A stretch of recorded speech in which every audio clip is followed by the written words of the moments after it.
আসসালামু আলাইকুম, back to my channel Rupchina কিচেনে আপনাদের সবাইকে স্বাগতম। মিষ্টির দোকানের মতো টেস্টি লাড্ডু বানাতে পারবেন শুধুমাত্র সুজি দিয়ে। আজকে এরকম একটা লাড্ডু রেসিপি আপনাদের সাথে শেয়ার করেছি, চলুন তাহলে দেখে নেওয়া যাক। লাড্ডু বানানোর জন্য চুলায় একটি কড়াই বসিয়ে দিয়ে দিচ্ছি 1 টেবিল চামচ ঘি, দিয়ে দিচ্ছি কিছু কাজু বাদাম। আপনারা চাইলে আপনাদের পছন্দ অনুযায়ী বাদাম ব্যবহার করতে পারবেন। এখন আমি কাজু বাদামটাকে হালকা ভেজে নেব।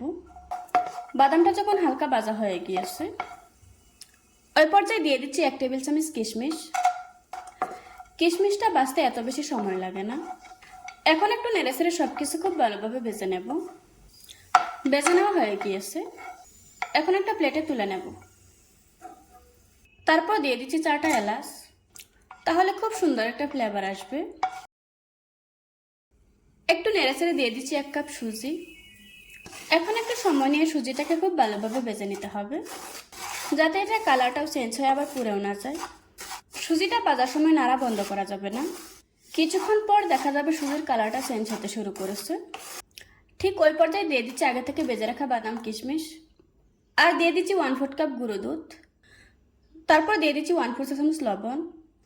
এখন সব কিছু নেড়েচেড়ে খুব ভালোভাবে মিশিয়ে নেব।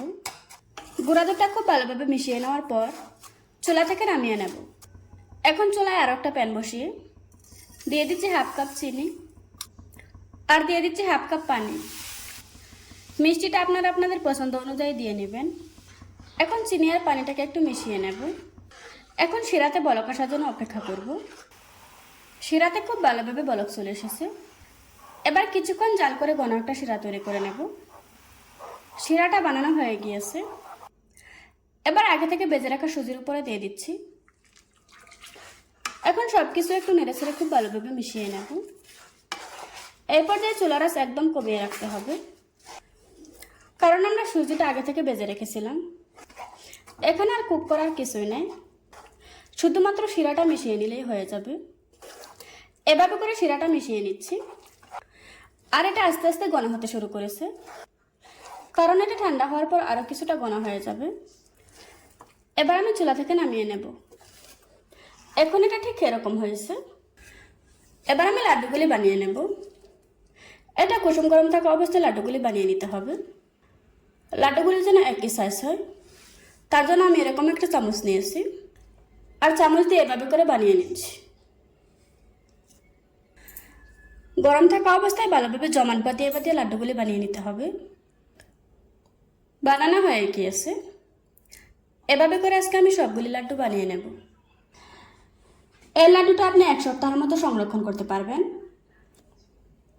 কারণ হচ্ছে সব কিছু বেছে নেওয়া আছে। একদম সিম্পল রেসিপিতে সুজি দিয়ে এই লাড্ডুটা বানিয়ে শেয়ার করেছি। তবে আপনি চাইলে এই লাড্ডুতে নারকেল দিতে পারবেন।